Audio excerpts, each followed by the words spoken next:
it Yeah? gets like below. So it gets like 5 below or something. It gets like it snows. So it's super Because it's cold now 12 degrees outside. here in Cape Town. In, well, it shows me Stellenbosch Oh, in Selma. Cape Town is 14. Cape Town is 14. That's so cold. So, yeah, it's not so bad. Not so bad at all. Otherwise, I must tell you today, I wish we had that lockdown today. It's bloody cold. I can sit in my bed or in front of a Yes. fireplace But and right just, now, what are you doing? Are you getting ready for when the world opens up? Well, when the I wine world am, yeah.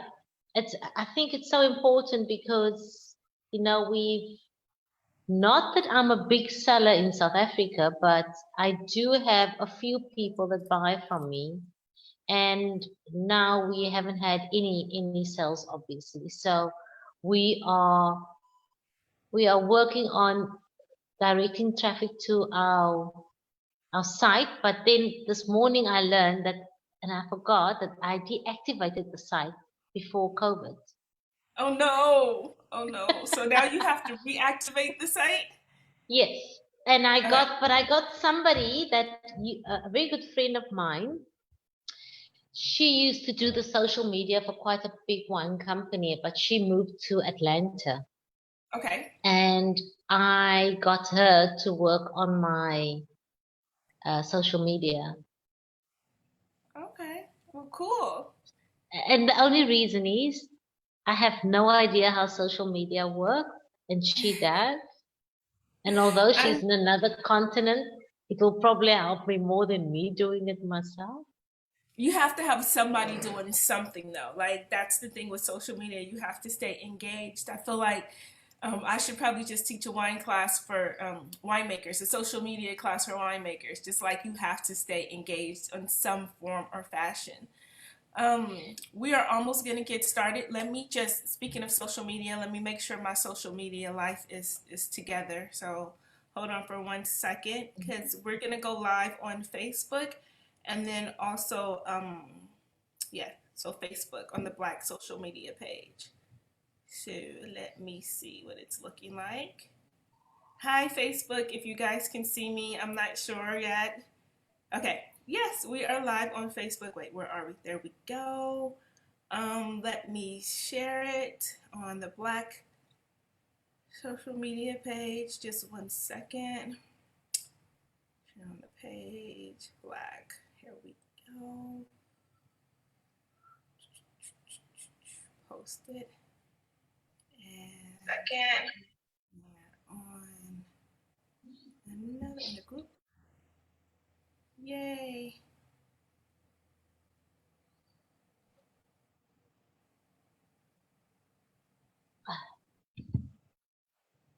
Make my hair tidy while you type.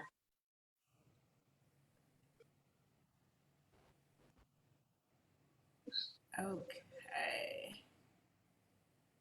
All right. So I am super, super excited. I Having hope now that I have the viewers social on Facebook, come on.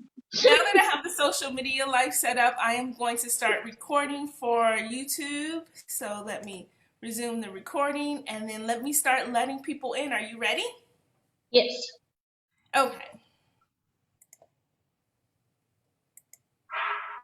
All right. Welcome, everyone. Welcome to the Blacc Study Group and Masterclass. We are here with Carmen Stevens, and yeah, we're gonna get started. We usually start at about 5 after, so we're just having a little bit of girl chat before we get started. You guys are more than welcome to join in. It's 12 noon now, so we're just gonna wait 5 more minutes. If you have any pre-questions you want to ask Carmen, don't get into the nitty gritty of like who she is and her brand, but if you just want to ask her some general questions, you can feel free to do so right now. Before we get started, I'm super excited. Just in case you don't know, Carmen Stevens is a winemaker. She has her own brand, her own label, and we'll tell the whole story once we get started. But super, super excited to have Okay. you here today. Yeah, let me just check on Facebook, see if we have any questions or comments right now. Hi guys. Yeah, feel free to say hi. Okay. We have to have somebody do Yeah. Hey Okay. everybody, Hello. going on? Hi. Is Hi, your Don. Thanks fan for on? joining us. Is your fan on? Are you Yeah, hot? Oh yeah, my word. I'm hot. It is like 6 a.m. So I'm a Wait, little what country are you calling from? the US. I'm in Tallahassee, Florida. Oh yeah, he's Oh, calling sorry, from the we're U.S. So he's, local. Okay. you Because know, we Don, this whole freezing time, on the side. yes. I'm like that fan, but this whole time, Don, I didn't know that you were calling from Florida. I think we talked about it, but I forgot. But yes, so Yeah, it's yeah, early morning for you. Yes. yeah. Oh my God, yeah. So I'm having some water to keep me Oh, awake, and yeah. Well, thanks for joining us. I love it. I yes. love it. I love it that so I didn't tell you, Carmen, but this is an international group. So we have some people who come to the group weekly. Hi, Aunt. Hi. Uh, Hi And guys. then Aine is from she's from France, so she's in France right now. And then we have a couple Americans. We have people from Johannesburg. So it's an international wine love fest. Super, super excited. And we have some people watching in on Facebook. So we have, let's see, Joseph is watching on Facebook. Hi, Joseph. Joseph, come to Zoom. Join us in Zoom. Hello. I'm in the you, Zoom room. You guys are Come to crazy. Zoom. It Yes. is so early here. Hi, Alicia. So Alicia's calling in Or from the US. Of course, it, Carmen knows Alicia. it is 2 in the morning where I am. Well, thank you for being a trooper and staying up with us. We love it. So you guys, Hi, Oh wow. hi, we usually Carmen. start. How are you? I'm great. Nice to hear your voice. I know, and I'm gonna be in touch with everyone from South Africa that I connected with. It's just been readjusting to COVID. It's just been a lot here in California. It's been so yeah. We'll be in touch. Don't worry, and Joseph too. Yeah, There's we can Oh, imagine. Oh, and you can speak. We're just kind of speaking freely right now until Okay, Carmen yes. Oh my gosh. So I start. want to know, can we get your wines here in France? I wish I could say yes to that. I'm actually, we are branching out to different markets at the moment, and I got a possible agent now in Belgium, but getting getting to people that will actually list the wines, it's quite difficult. Mhm. Um, and Well, or getting smaller agents, it's very difficult because we're actually quite a small winery. I was wondering if I can't take you later through my space and just show you. Oh, that would that be Um, awesome. that Oh would my be God. amazing. We will love that. yeah. Okay, so you guys, we're going to get started in we're going to get started in 1 minute. If you have any questions, you can just put them in the chat or you can just raise your hand. So basically, I'll just run through a couple questions with Carmen. We'll get to know her a little bit, and then you can ask your questions, and then at some point, hopefully, you can take us on a tour of your cellar. That would be amazing. We'd love that.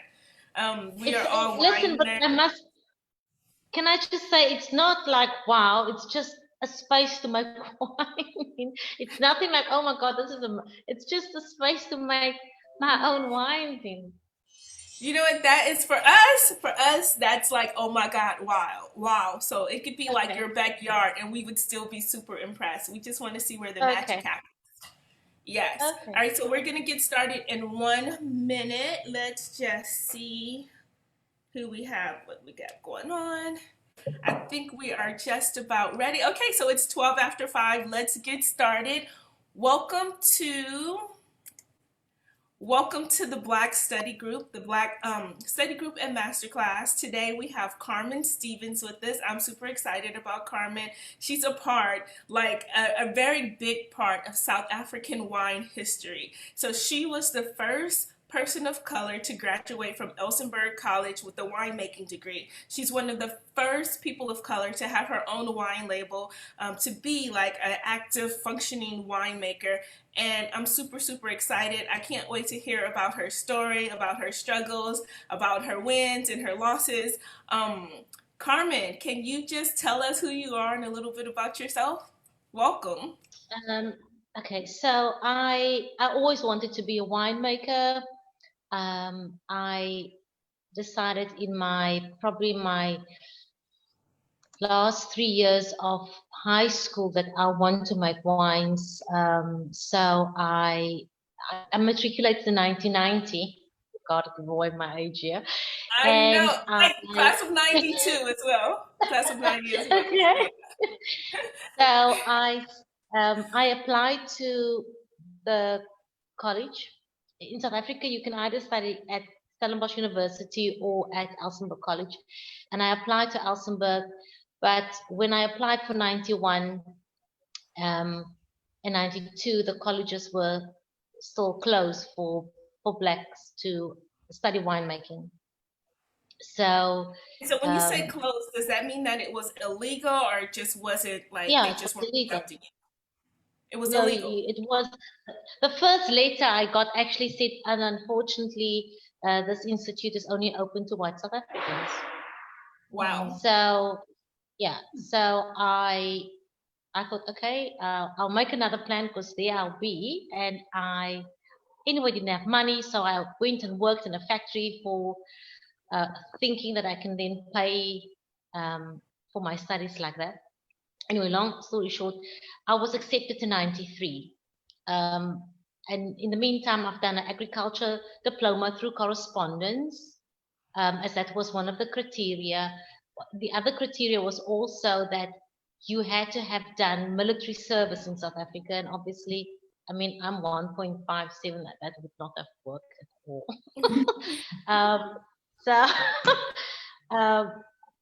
So I had the agriculture, and with that, I then reapplied and decided I'm going to the college. And I basically said to them, this is the third time. If you don't accept me, I'll go to the newspapers. And a month later, I got the letter that I was accepted for 93. Nice. I love your persistence and I love your creativity as well. That's such an inspiring story.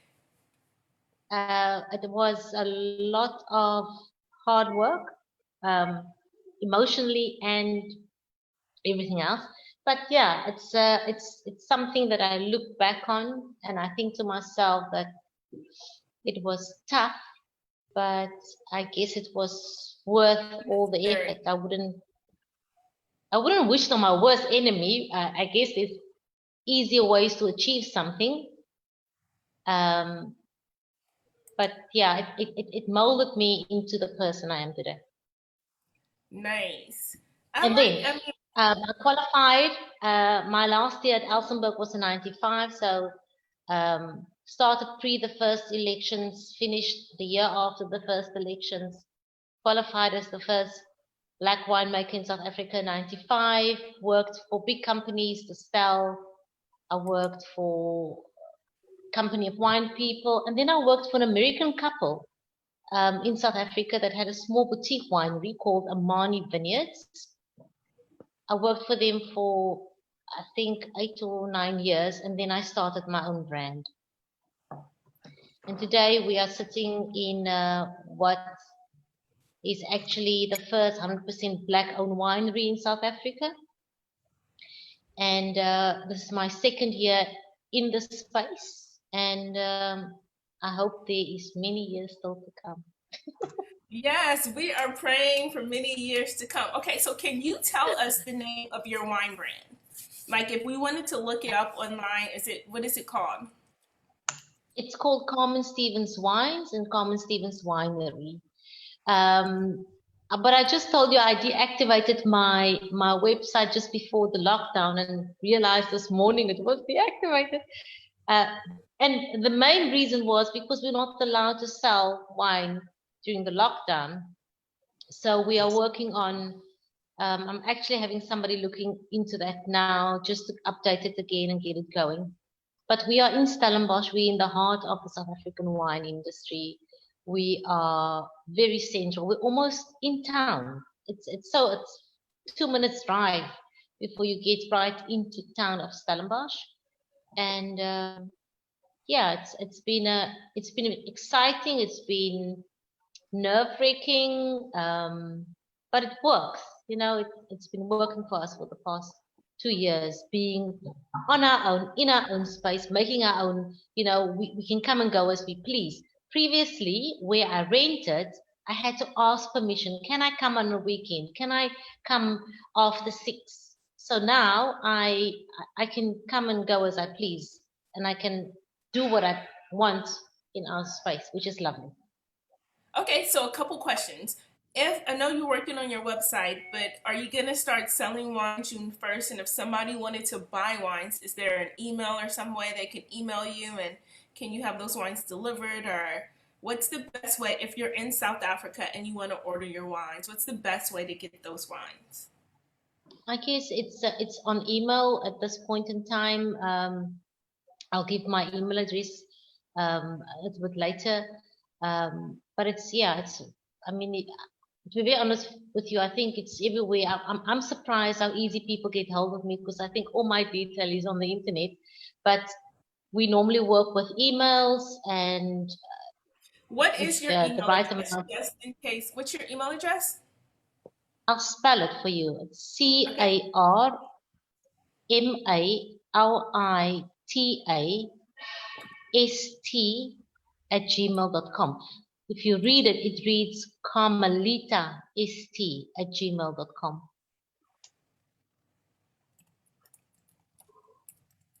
All right, so I put that in the chat so everyone can get it. And if you're watching on Facebook, that's Carmelita ST. No, that's wrong. Sorry, that's wrong. Oh, that's wrong. That's wrong. I'll let you type it in the chat. You guys ignore me. Ignore that. I'll let her type it. Obviously, I can't listen very well. But can you tell us what varietals you're making, and maybe walk us through like the process? So you own the winery, but do you source your grapes from different wine farms? Yes, I'm very involved in the actual growing of the fruits. I am very passionate about knowing what's going on in the vineyard. I have about 12 growers that I work with. We have the winery, but we don't have the vineyard. So I work with about 12 growers throughout different regions in South Africa, because I believe my strong point is blending.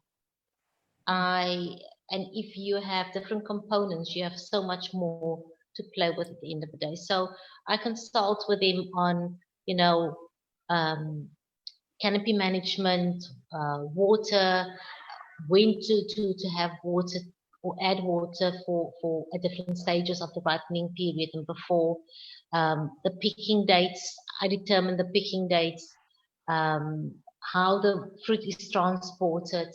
So we are very involved in that aspect, and also helping some of our growers to build their soils for future generations. I think it's so important, and especially going through the drought that we had up to last season still, we really invested a lot of time and funds to help our growers to grow and maintain and sustain their soils.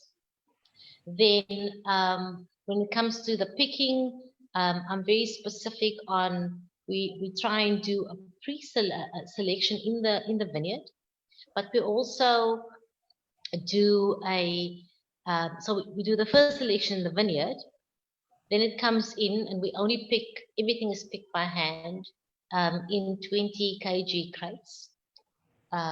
It comes into the cellar. The grapes must, for me, it must come in before 10. If it does not, it needs to stand overnight to cool down. Because if you process really warm grapes, you lose quite a lot of your expression of the final wine. So when it arrives here before 10, temperatures, all the parameters taken to make sure the wine is what it adheres to our standards. And then we do a bunch sorting of all the fruits, each and every I always say I touch each and every grape that comes through this winery. I'm very involved with the winemaking process itself. I really enjoy seeing the grape come in. We weigh it, we do the analysis on it, it goes onto the table. The brief to the people that comes into to sort the grapes is simple. What you would not put in your mouth does not go through to the tank. You would not eat that. Please don't think I can make wine of it. So, and it's very, very clear. So everything that you wouldn't want in a brew doesn't go. Then from there we channel it through a cooling system if it's necessary, and from there, if it's white grapes, obviously directed to the press. I do a Sauvignon Blanc that I have 3 components in the Sauvignon Blanc. I have reductive way of making Sauvignon Blanc, oxidative, and then I also have a barrel portion. Now, a lot of people say, but Carmen, the barrel portion is not really necessary. But trust me, when I do my blending and that component is on the table, it just adds depth, layers. It brings a completely different dimension to Sauvignon Blanc from a cooler climate in South Africa, which is supposed to be hot. It just brings this exotic feel to the wine. And such a small percentage, it makes a huge difference. Then the oxidative one is much more, it has more of your passion fruit flavors. It's so expressive. And again, I'm so lucky to work with this specific vineyard, because you walk into that vineyard when you start tasting those grapes, and you can see what you will have at the end of the day in that bottle. It's just, it's such an expressive sight. It's so close to the sea, so it has all these exciting, it just wants to jump out of the glass when you taste, when you smell it. Man, and you're making so me so thirsty right now. when you bring all those components together in the right percentages, it's, I must tell you, year after year, that specific Sauvignon Blanc has just amazed me over and over. Now, here's the other part. Normally, South African Sauvignon Blancs does not last that long because of the climate. It's too warm. That specific block, because of its location, has a much more greener initial expression. And this is one of the few vineyard blocks in my mind that after a year in bottle, the wine just is such a show off. It's just like, just look at me. Because normally after 6 months and a year, most of African Sauvignon Blancs are flat on its face. And it could be anything. That's why. But this block just gives you passion fruit. It gives you it gives you these jalapeno flavors, asparagus flavors, and then you get it's such an intriguing wine. And also it has such, for Sauvignon Blanc, it has such depth of flavor. It just stays with you. It's a it's really such a interesting, beautiful And this wine. block is in Stellenbosch, right? No, it's in Durbanville. Oh, wow. Durbanville, which is like right outside of Cape Town, right? Wow. Yeah, it's about 3/4 of a 45 minutes drive from where I am. And it's really, hi, Tuanda. It's it's really, it just brings something else to Sauvignon Blanc. And then, okay, that's the only white I make. I cannot wait to taste it. So you make a Sauvignon Blanc, and then what are the reds that you make? The reds that I make for the local markets is I make a Merlot. Now, Merlot can be both Merlot and Sauvignon Blanc is like the children that wants all the attention possible from the mother, and they definitely are like that. You really need to work with the fruit. It needs to be picked at the right stage. You only have a small window of opportunity where it really expresses itself. You need to pick that grapes in that window of opportunity. Otherwise, it gives you completely haywire flavors, expression. It's difficult to work with. So it's Sauvignon Blanc, Merlot, and then I have Petite Syrah, which is still very much unknown in South Africa. I think there's about 7 to 8 producers that work with it. And this is amazing, because when normally in a warm climate, you get very low pH, very high pHs and low acidities. But this fruit comes in and it has a perfect analysis. You can pick it right. It still has beautiful acids. It's vibrant, it's dark, it's this big, black, full wine. It's just, but maybe it's because I like it so much, I don't know. So it's that one. And then I made the first Carmen'S in South Africa. I was looking for these grapes forever and a day. And I found a block in Wellington, and everybody was saying, Carmen, you know, this grape just does not do good anywhere, and you know, in Chile it hangs until there's no more leaves on the vines, and this is difficult. I promise you, I made the first load of grapes I got, and I was amazed at how expressive. I think Carmen'S just loves our weather. I think it is big, it's powerful, it's like, I don't want to use that word, but it is big and voluptuous, and it's dark, and it's just an absolute beautiful wine. I do like Carmen'S. That is for the local market. Nice. Say again? I said I do like Carmen'S too, and it has this like really unique aroma of like this I call it like a freshly paved street. Like you get this tar, like this very like petrol like aroma to Carmen'S.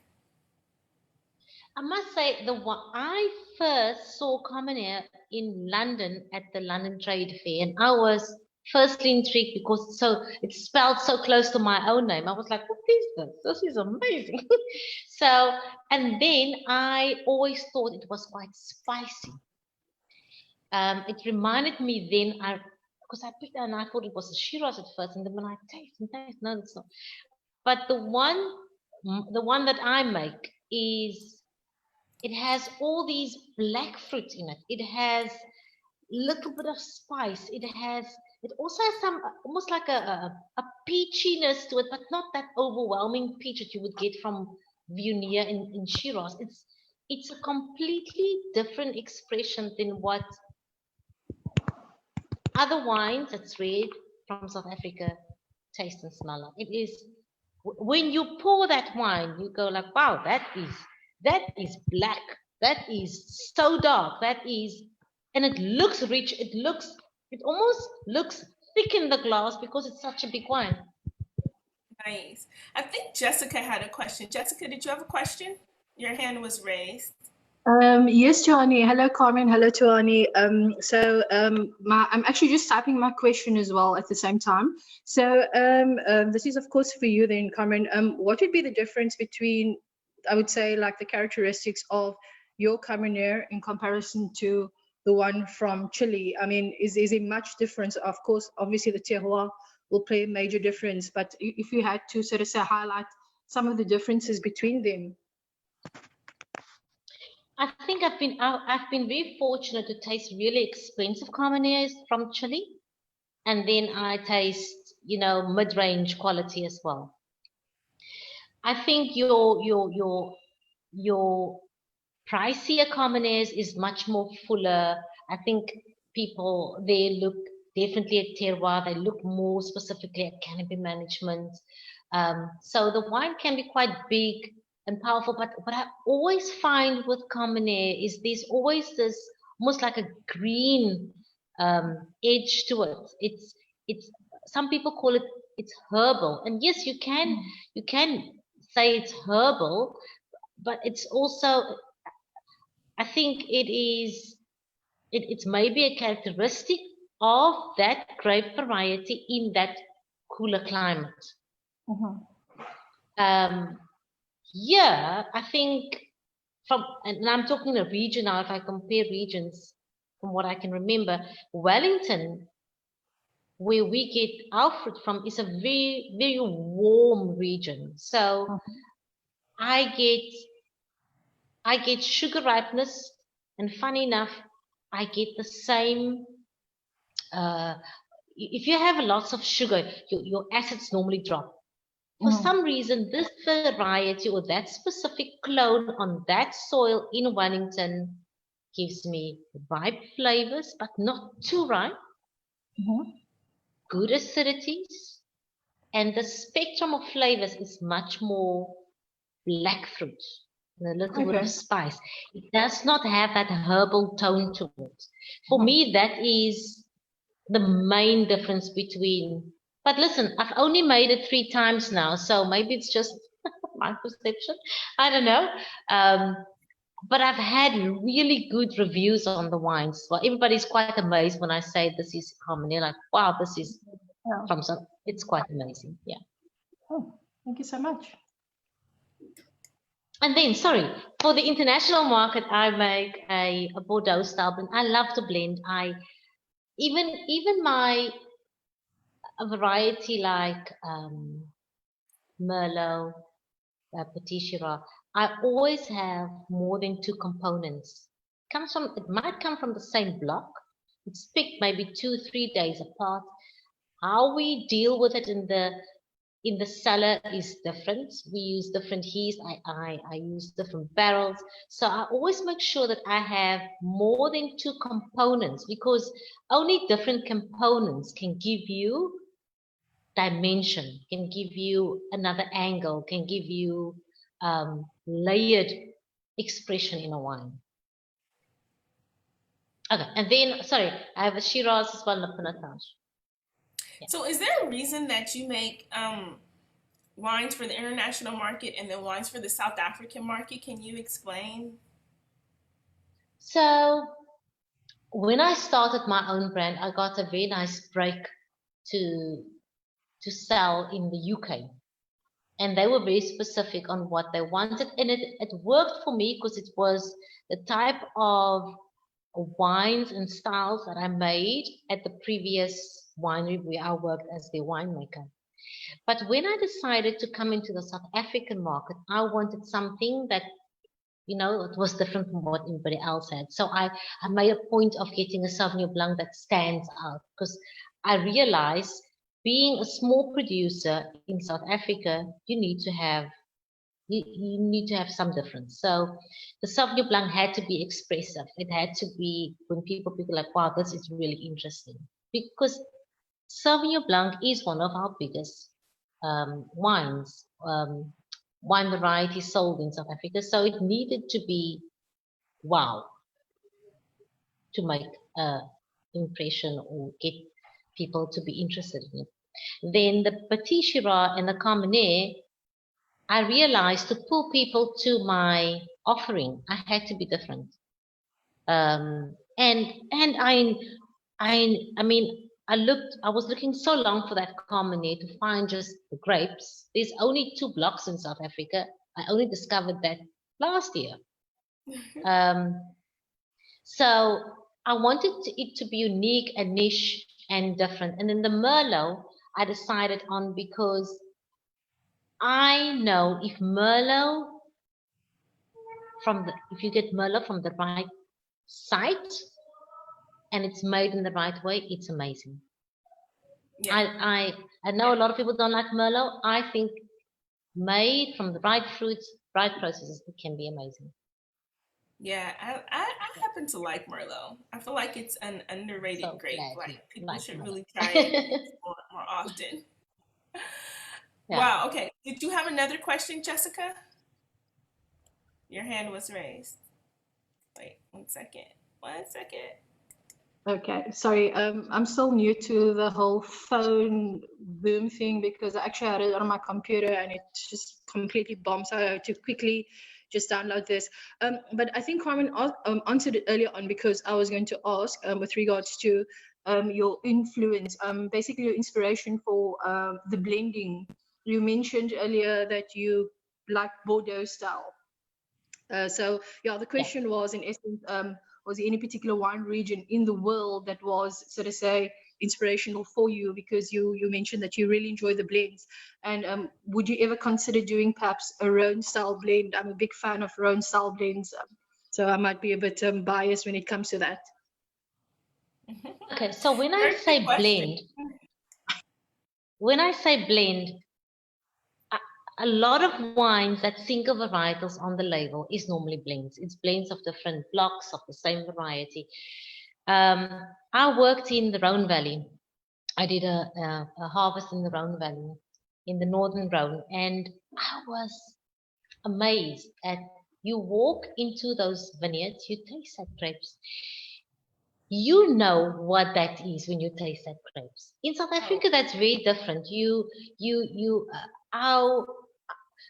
I must be very honest. The only grape variety that I know of that is so expressive in the vineyard is probably Sauvignon Blanc and some Shiraz if you get it from the right side. There, you walk into a block, you taste and you go, oh my word, this is black pepper. This is fruit that actually tastes like black pepper, tastes like olives. It is, I think, when there is an argument about soil and terroir and that we have such diverse soils in a very small area. Maybe that is true. Maybe that is true. Maybe that is the reason that our wines is more difficult to pinpoint in terms of where it has been grown. Maybe, you know, that is 100% true. I just cannot see in any part of the world that you can have like 50 hectares of exactly the same soil. Doesn't make sense to me. I think it has, yes, soil plays obviously an extremely important role, but I also think there's smaller other factors that plays that role of giving that type of expression you get from other wines from other countries. Listen, this is just my perspective. I might be completely wrong. So when it comes to blends or a Rhone blend, I love working with Shiraz. I think Shiraz, it's the most forgiving grape variety. You can plant Shiraz anywhere in the world. When you taste that wine at the end of the day, it says, hello, my name is Carmen. Hello, my name is Shiraz. You know you taste Shiraz. It is just, you can do whatever you want to with that grape.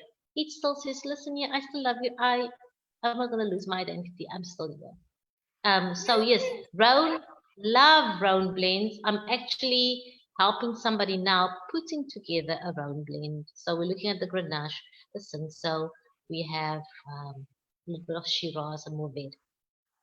Yes, and also it's very important to play and taste other people's wines so that your palate does not get used to your own wines only. I'm always so scared that I get salad palate, that I can't pick up mistakes in my wine. So it's very important. I taste a lot. I like to help people. And, yeah. Can you talk to us a little bit about like trends or about the South African marketplace, the South African wine culture, particularly as it relates to people of color? Like, can you tell us, like, what are some of the trends? Where does it stand right now? How do you feel about it? I think there's a very big misconception about what the Black palate likes. I think, yes, just remember, when we look at consumers or the people that has the buying power, it's not a lot. So there is a trend. Yes, there is a lot of consumers in South Africa that prefer or that can afford only wines between 70 and 80 rand, up to that. But I think a lot of people misjudge that our palate has evolved. I think there's definitely people are thinking that Black people like sweeter wines. I don't necessarily think that's true. I think doesn't matter who you give a wine to. If a wine is good and you give it to somebody and they taste it, go like, oh, this is amazing. It doesn't have to be sweet. Anybody, I always say to people, you can drink whatever makes you happy. Don't drink what I drink. Drink what your palate likes. And I have seen people coming into this winery that says, I'm not a big red wine drinker. And I said, just try this. And they go like, oh, this is amazing. And from there, I saw it's not that they like sweet. It's maybe a style issue. Is the wood too obvious? Is the tannin too much? I concentrate on adding almost what I call a mid-palate depth to my wine. Gives the impression of sweet, but it's not sweet. And people, when they taste my wine, like, oh, it has a nice, it just fills my mouth. Yes. So that filling of the mouth takes away the edges of the tannins, hard, big acidities. It also polishes your. I think that that's a good point for any like novice wine drinker, anybody who's like even millennials who are just now getting into wine. People mistakenly think that people like sweet wine, and it's not necessarily sweet wines that they like. They just like maybe well-balanced wines or wines that are balanced in a different way. So me personally, I love tannins in wine. I love a very like well-structured wine that has a lot of body, that has a lot of texture. But a novice wine drinker might not be able to appreciate that texture. So you're right about that. Any questions for Carmen? Let's just take a break. Let's take some questions for Carmen, and then we definitely want to see the cellar. So I don't know if we want to see the cellar first or if we want to go to questions first. Let me just change my view so I can see. If you have questions, just raise your hand or type something in the chat, and then I will unmute you. Jessica has another question. Wait a second. There you go. Sorry, guys. I mean, like, I don't know if anybody else has questions. Sorry, I'm just really passionate about wine and wanted to ask as much as possible. Carmen, so I think you've touched on this earlier on as well. I actually sent in a question as well via the invitation. But what would you say would be, I would say, the most challenging aspect for being a woman of color in a traditionally male-dominated industry? I mean, if I can speak from personal experience, it's still people look at you and this is just on a personal level. It's like, what do you know about wine? You know, it's not something that is also like traditionally something for women of color to go into. So yeah, that's the question. What would be what would you say would be the most challenging aspect of being a female winemaker in South Africa? Well, you are the first woman of color, so yeah, that was the question. So before I had my own winemaking space, that was a big issue. My biggest challenge at the moment is identifying the right growers to work with. I've had work with people that you contract grapes. It's a written contract and they deliver something completely different to you. That for me is your integrity is not right. Your morals is not right. And finding people that actually will listen to what I have to say, what they need to do, that for me initially was a huge challenge. Wow.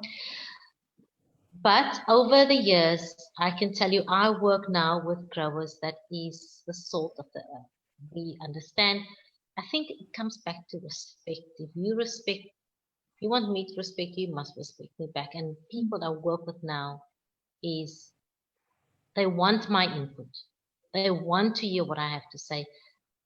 the other people before was like, yes, you're a woman. This is not your field. What do you know? That's it. I have 25 years experience in the wine industry now, and I think that I have a strong enough voice to say, listen, I don't have to take this. You want to work with me or you don't want to work with me. Then working in other people's space always makes it difficult, you know. And yes, I think as a Black woman in wine, people, what you said earlier, they do look at you and go like, what do you know?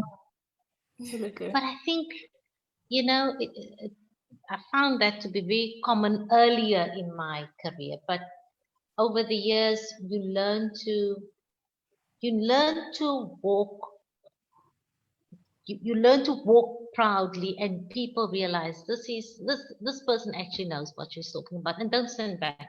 And the beauty about wine is that we all taste differently, and that is what makes wine wine. You don't have to taste like I do. Your reference to smells is different because you grew up in a different community as a white counterpart. So you can explain something that smells like, this smells to me like my first. What is that? Is somebody okay? Oh my God. You know, you can say, I know I was once in a tasting group with really top South African tasters, and I always describe the wines differently from what they describe. And one very prominent taster said to me, where do you come up with these descriptions? Doesn't exist. And I said, listen, the reason we both are on this panel is because we taste differently. So they didn't ask me to sit here because I taste like you do. They asked me to get my opinion, to get a different opinion, and that's why I'm here. So express yourself as you wish. If you say this smells like a dirty mat, and somebody says, no, this is just, you know, a dirty barrel, it's fine. It's your reference. You understand what I'm saying? Absolutely. Thank you so much. I think you make a good point too, to just like walk in your own light. And the most important thing is just make sure that you're educated so you know what you know. And then don't be afraid to just let your light shine. You know, there's going to be people who doubt you no matter what. But as long as you know what you know and you're not afraid to be yourself, then you'll be good. Alicia has a question. Oh, I'm sorry, huh? It's okay to make mistakes. That's how you learn. Yes. I think Alicia has a question. Alicia, you can go ahead. Yeah, I have a question. Sorry. So the question I have is, when it comes to Black people in the wine industry globally, or, you know, within the States or globally, Carmen, the question I have is, and since you've been in the industry for, you know, a good amount of time, do you think that Black people in the wine industry, no matter what area of wine industry that we go into, that we need to write our own narrative? And what I mean by that is not subscribe to, you know, of course, learn the industry, but also learn about how our experience, like bring our authenticity in the industry. Like, how do you find that that's important since you've been in the industry for so long? And now just, you know, you see new people coming in. Do you think that we should bring our own authenticity and write our own stories in the industry, since it is a different journey than a white male or a white female, you know? I think, Alicia, I think that we are already doing that. I mean, I grew up on the Cape Flats. I didn't come from a wine farm.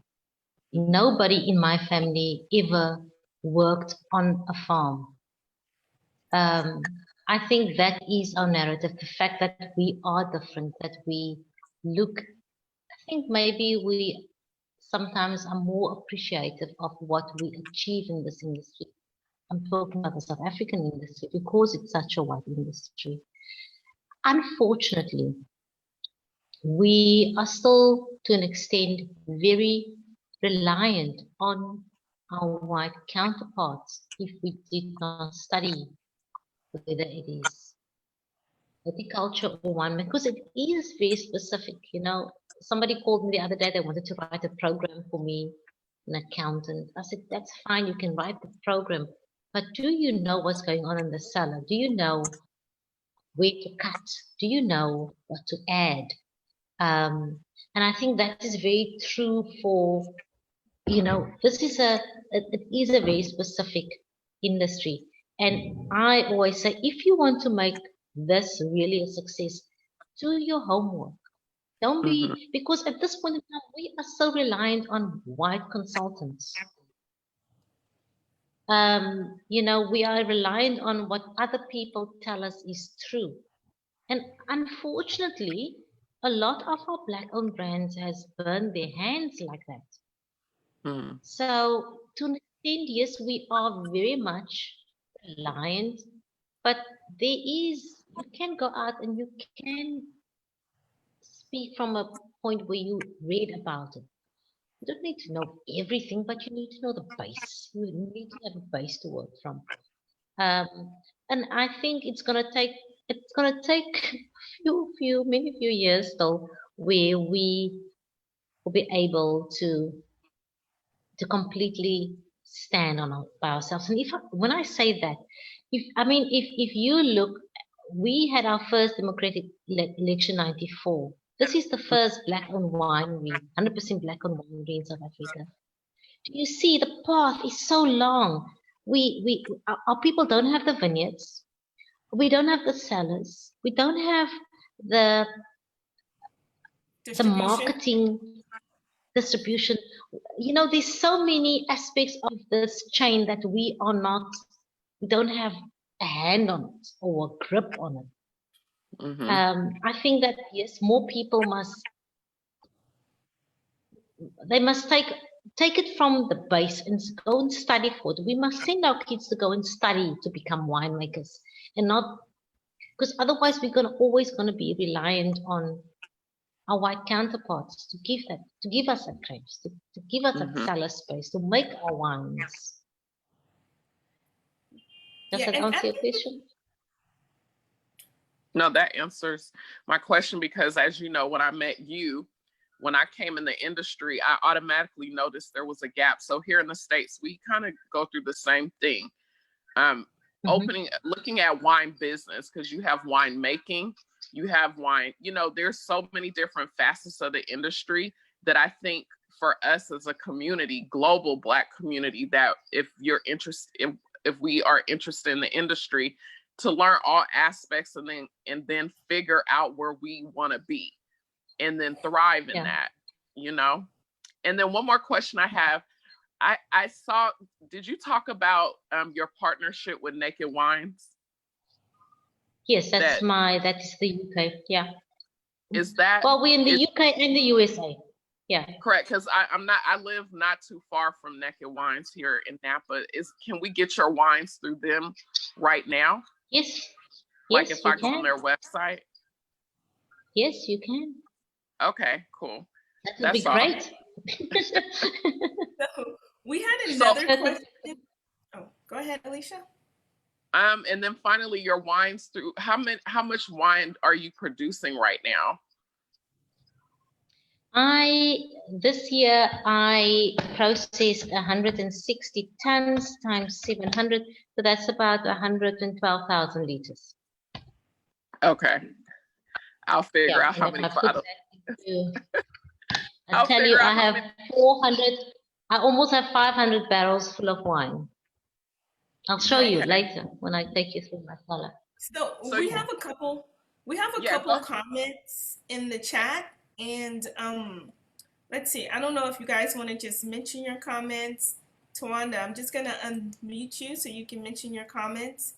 And then Monica as well. So do you want to tell Carmen your comments? Did you mute yourself back? There you go. Oh, sorry.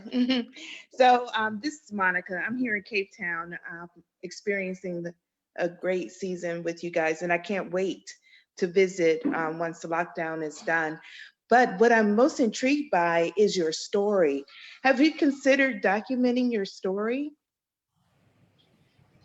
Like putting it in a book? Let me put it to you this way. A few years ago, I was on a tasting panel and somebody made a comment, and I was taken aback by the comment because I had a really, really tough time studying at Elsenburg. And the chair made a comment, and in the comment was, do you realize if Carmen opens her mouth, you will not be selling a bottle of wine for what you guys did to her at Elsenburg. And for that reason, I wouldn't want to put things on paper, because I think a lot of people will look at this industry very differently. I think there is a lot of maybe old politics in this industry, and it's not necessarily something that I want to remind myself of. When I studied, it was not easy. Maybe from another angle, maybe when I was older. I don't know. All I can say is thank you for sharing your words of wisdom with us this morning or this afternoon. Yes. Thank you. Thank you, Monica. I think Tuanda, you had a question or a comment? Tuanda? Can you hear me? Oh, yeah. Yeah, I can hear you. Can you hear me? Yes. So you had a question or a comment. Did you just want to tell Carmen the question or the comment? Well, it was more of a comment that I passed on after, excuse me. Yeah, we met last year, and I was just amazed by the energy that she had and the passion for the wine industry. And we spent quite a bit of time talking about the wines and the journey and some of the stuff that she will not mention on this chat. That's why I said her story is really worth telling over and over and over again. And it just shows the transformation that is going on in the industry, and the kind of work and the plans that she has for the industry, for the Black winemakers, for the Black-owned brands. I think it's something that is really, really positive for the industry, and that will definitely result in the growth, especially the consumption and the understanding from the Black community. Yeah, I think that's a really good point. I think you might think that your story is a little bit political because there's some harsh things that happened in it, but I think it will inspire people to really get into the wine industry. Allison, are you still on the call? Because Allison, she had a comment that she wrote, and I think this is it's like the perfect example. Allison, I'm going to unmute you. Okay, there you go. Can you make your comment? On the call. Yes, as I put in the chat, I teach some young students from disadvantaged backgrounds. And when we watched the Color of Wine documentary, they were just blown away. And we were so impressed that you could still keep going, given the prejudice you faced at Elsenburg.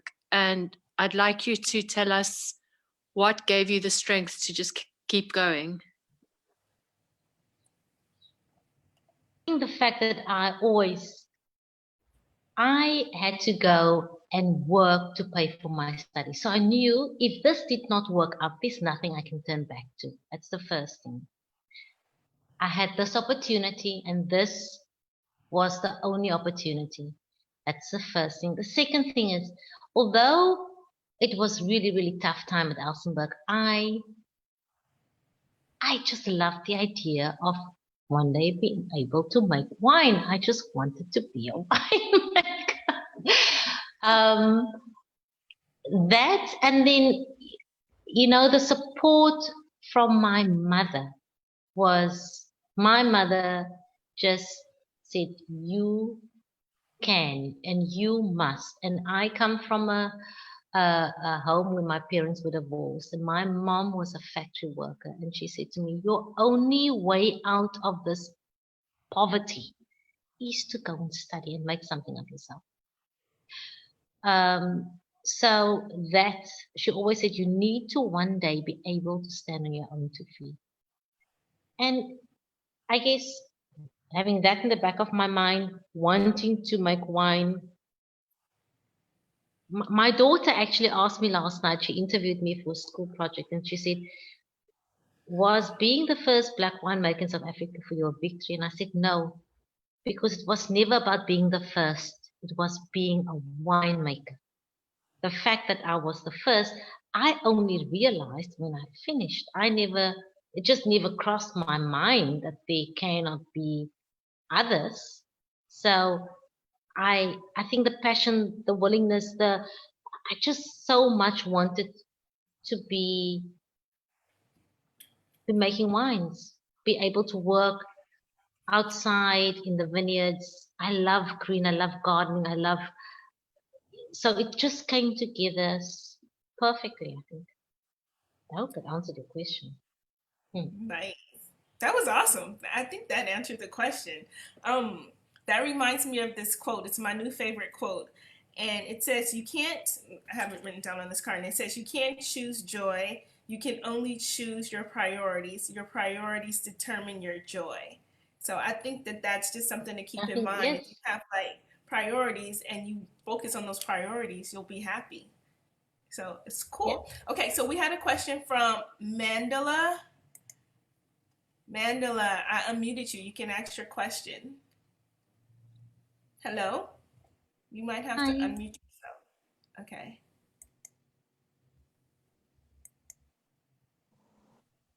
Okay, there you go.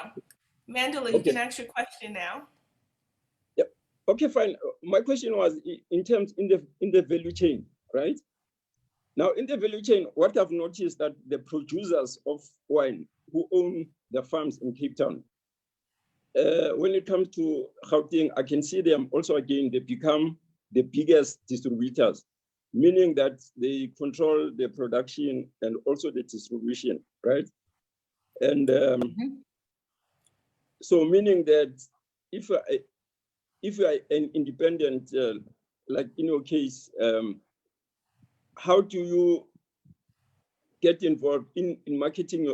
Because with them, what they do, they club together. You'll find like a Meridian, they will have about 50 different labels, brands. They're distributing them, but I can see it's all the, what can I say? It's families that who have been in the wine for a long time. I haven't seen a lot. It means then their marketing budget, because they've clubbed together, then they can distribute their wines. And then I've seen that the small independent wine makers, I don't see the visibility of their marketing their product, right? That's the first one. In the value chain, I don't understand why the producer also they become dominant in the marketing. That's the first one. The second one, in your case, since you are exporting to UK, so I just wanted to find out if organization like, is it WUSA, do you work with them? Do they assist you? And then in Cape Town, there's a certain organization, I just forgotten the name, but they do a research in wine. I can see they advise all the wine farms in terms of the technology. Do they, those institutions, do they also assist, or do you also sometimes get an assistant from those institutions? Or yourself, you are just alone on your own, you do your own things? Okay, so the value chain is very difficult. Yes, you have to have a marketing budget to get visibility in this industry. A lot of people buy menus. We don't have a kind of budgets. So I don't necessarily want to be in a supermarket, because for my prices,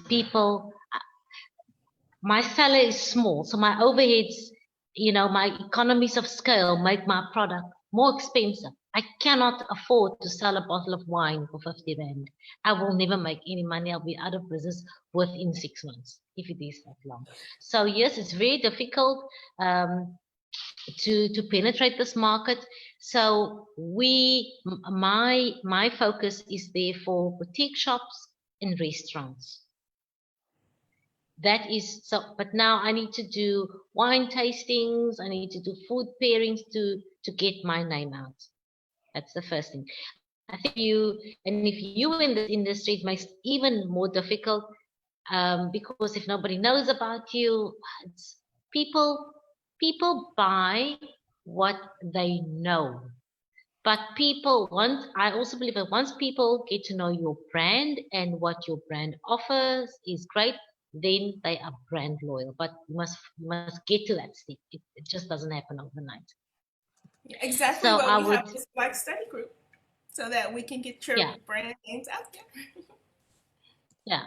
So I would say I actually spoke to Tuanni not too long ago about the only way I think that Black-owned brands will penetrate a market like Johannesburg is to have a shop that focuses only on Black-owned brands. Yeah. Where people can come and they know they're going to buy Black-owned brands.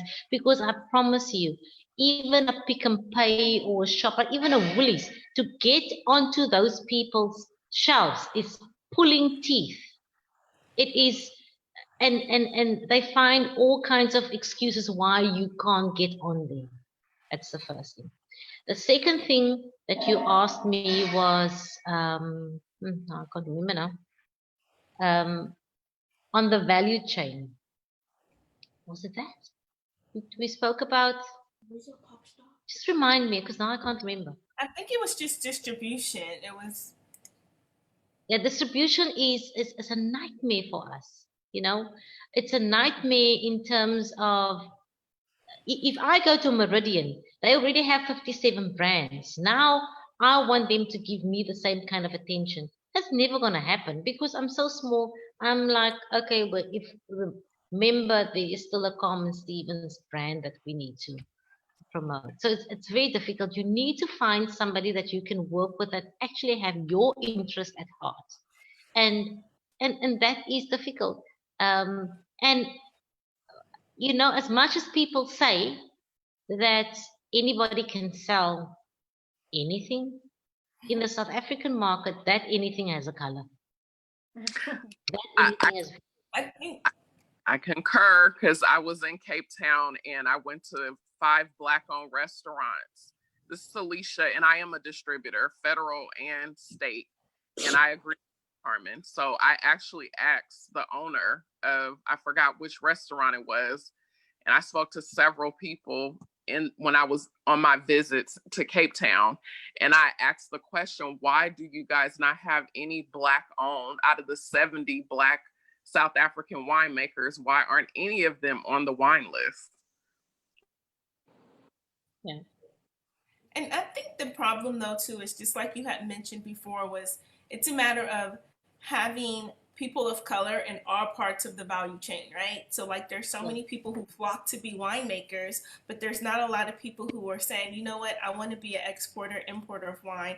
I want to have my own distribution channel. I want to have my own retail wine store. And so until we have people of color that are doing those things, we won't be able to independently distribute our wines. And so you just have to, for me, you have to unpeel the onion and take it back.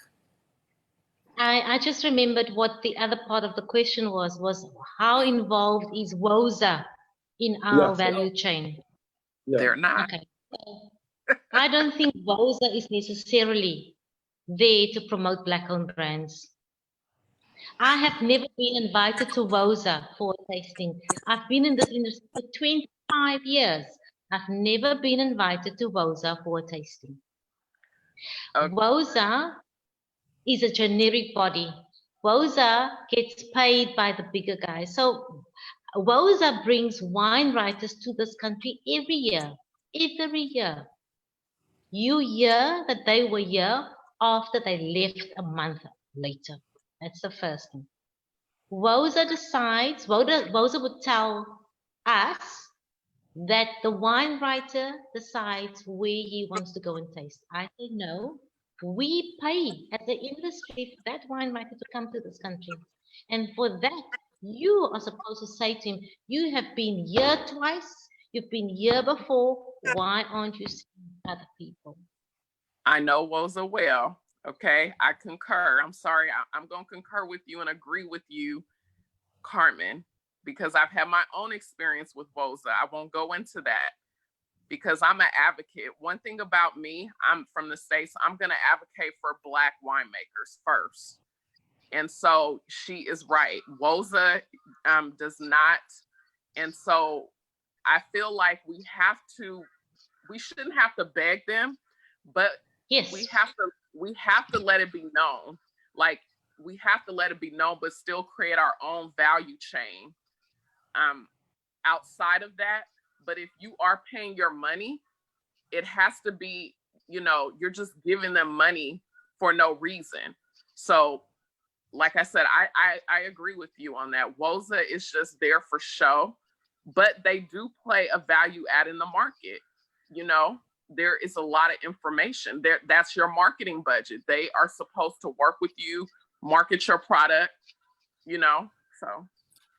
Yeah. Yes, you are right. They are supposed to do that. And yes, we are paying levies that makes it possible for them to bring people to South Africa. But the other side of that, Alicia, I'm not so sure I'm not so sure I want to work with somebody that I know doesn't have my best interest at heart. If you ask Woza now, tell me which wines does Carmen Stevens make? Or you ask Woza now, where is Carmen Stevens? I'll be surprised if they know that I'm actually in Stellenbosch in my own facility. I'll be shocked if somebody calls me, Carmen, no, we know exactly where you are. Yeah, and you know what? And I think you guys are right. I think that Woza should definitely do. I feel like they should definitely do a better job of promoting brands that are made by people of color in South Africa.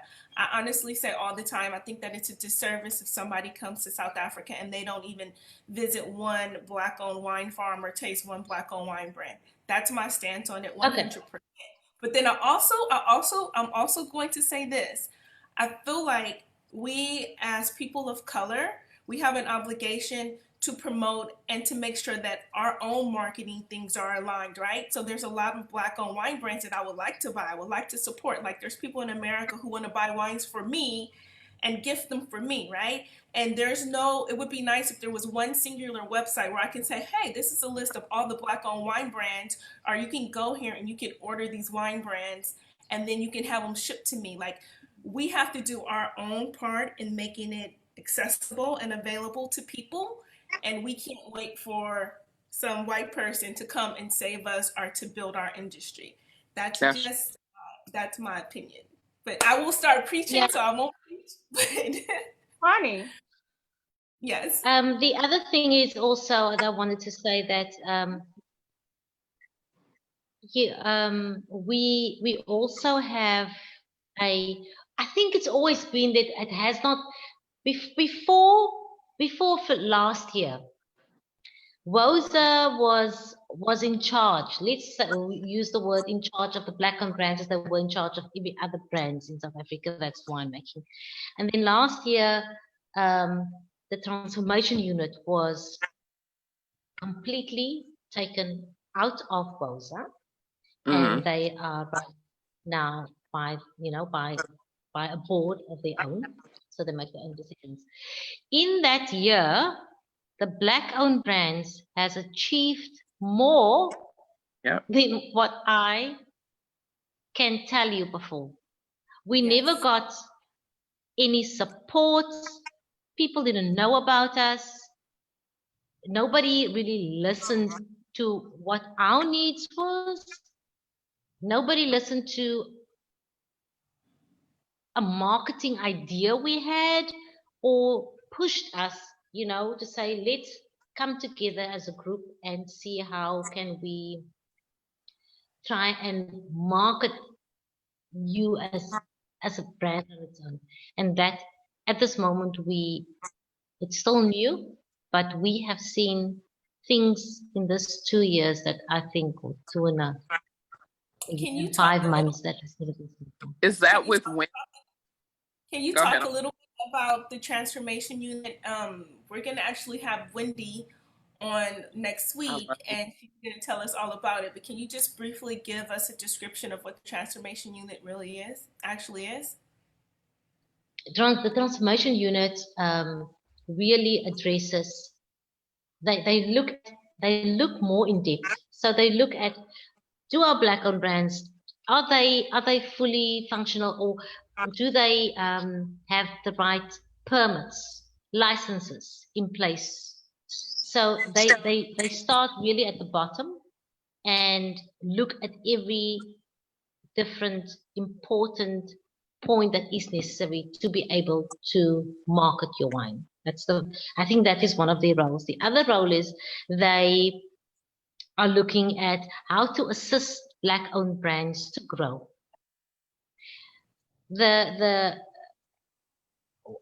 In terms of vineyards, vineyard help. If there was somebody that needed help in a cellar, they would probably be able to do that as well.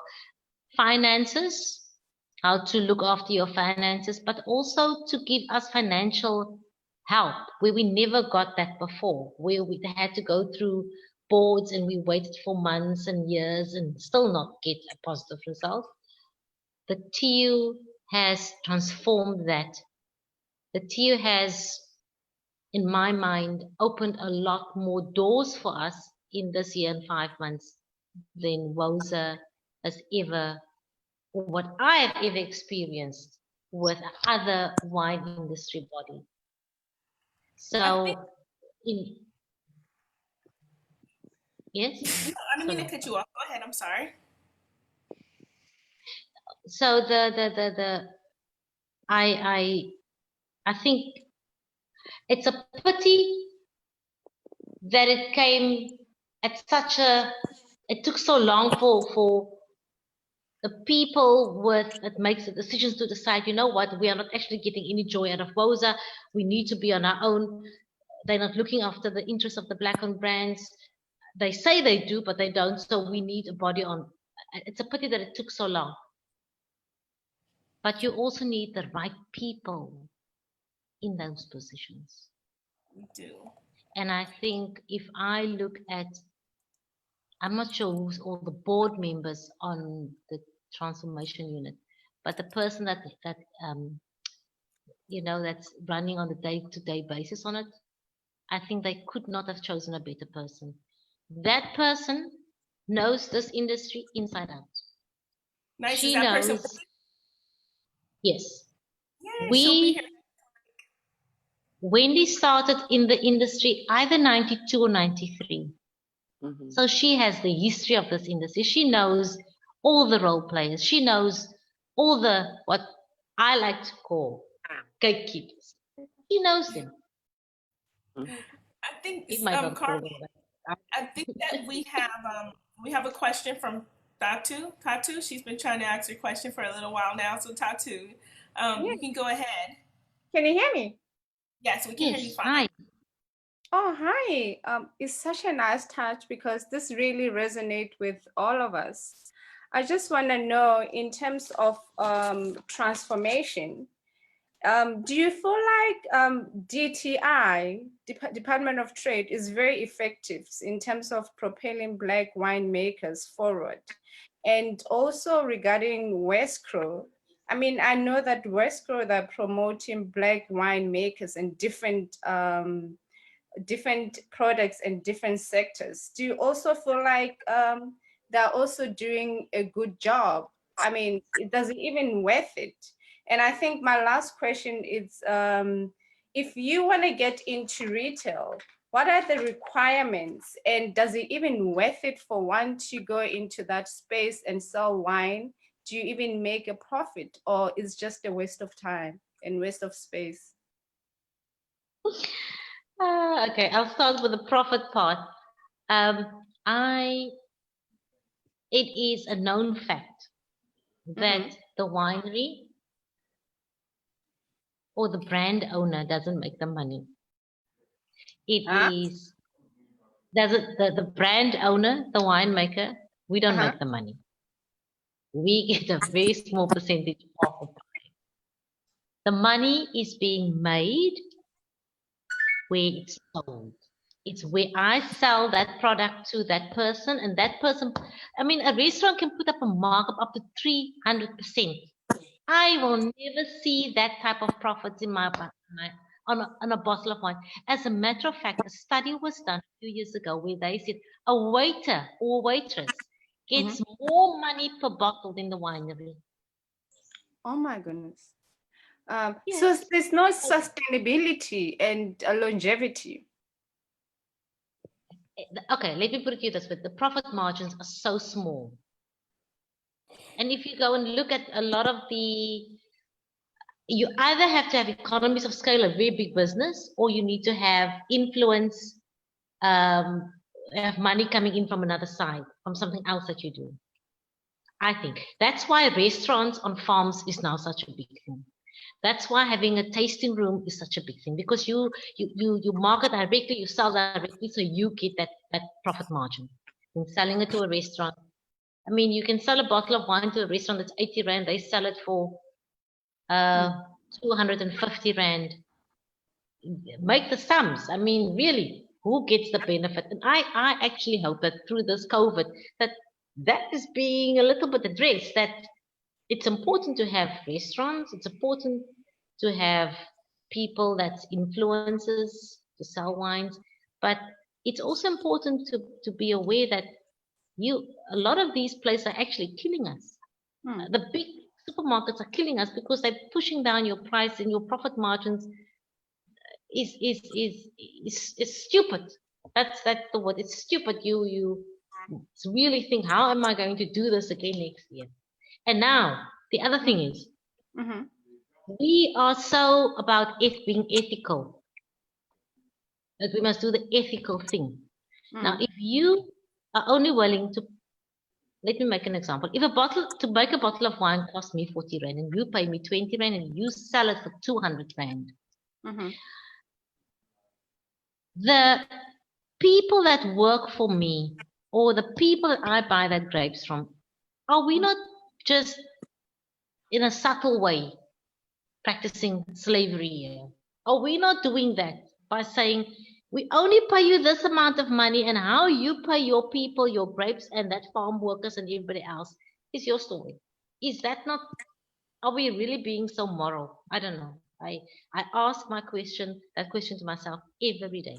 Now, you also asked me about DTI. DTI, yes.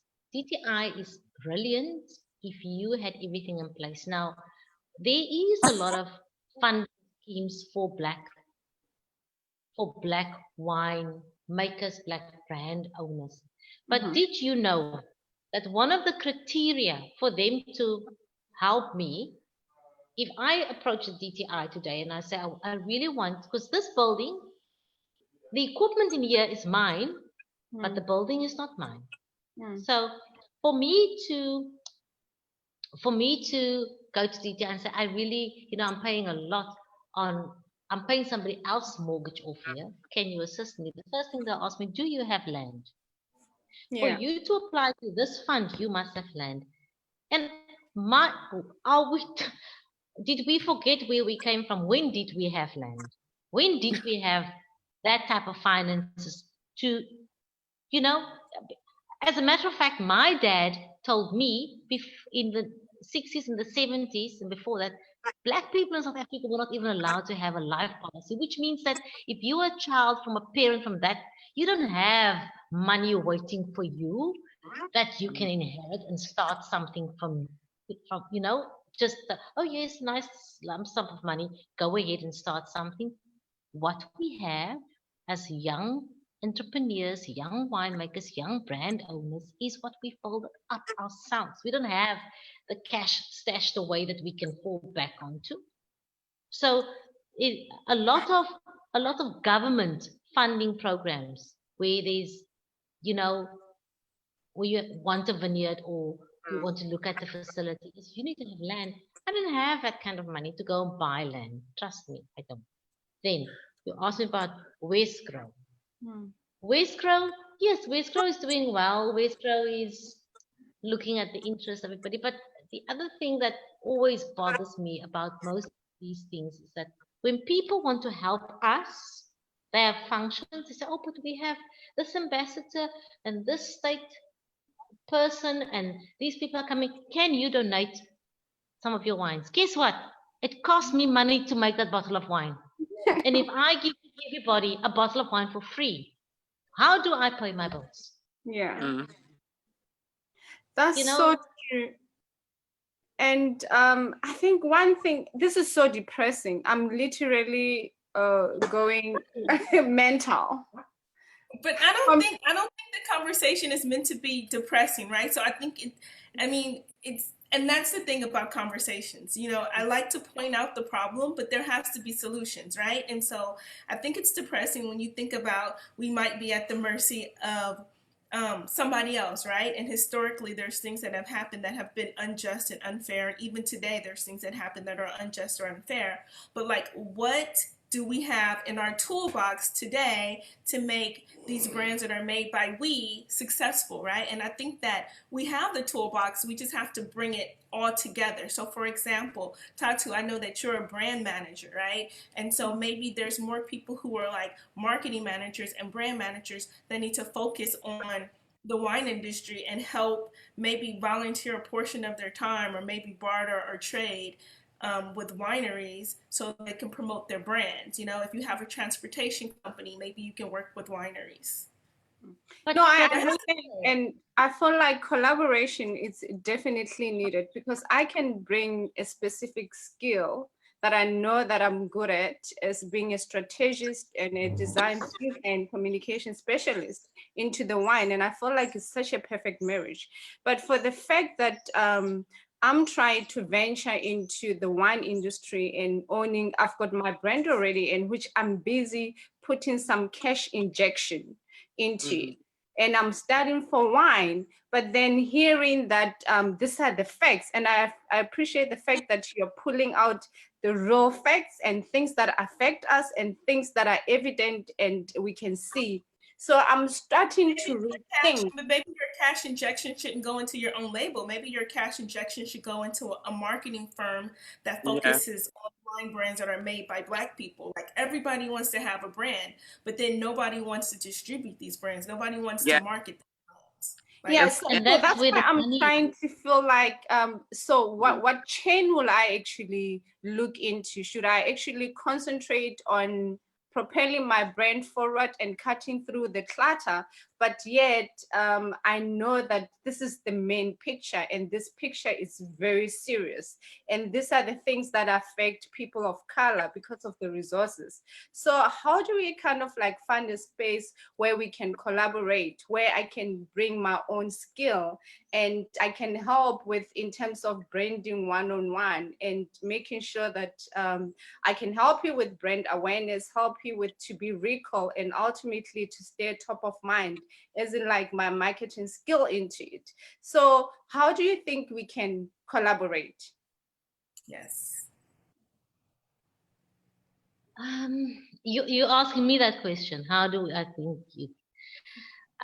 At this point in time, I think the biggest need in the Black, from where I'm sitting for Black-owned brands, is exposure. It's exposure, getting the right exposure, getting your brand in front of the right people, and people that's actually serious to grow with you and not just grow by getting the most out of the deal. I think that yes, collaborations is good, but it needs to be a happy marriage on both sides. You know, it's and the reason I said that a lot of people approach me for this and that, and at the end of the day, how do I measure that?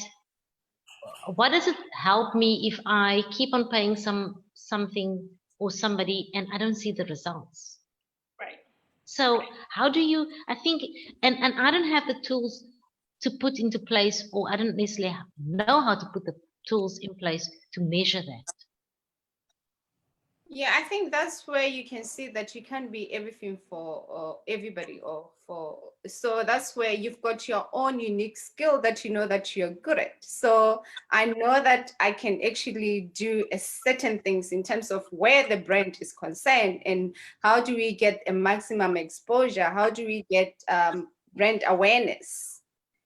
And So in terms of your objectives. Yeah, and I think that even with any entrepreneur, that's the hardest part when you have your marketing budget, right? So like, let's say you have $1,000 dedicated to marketing, right? And then you have Yeah. 3 people who come after that $1,000 and they say, I can help build brand awareness, right? And Yeah.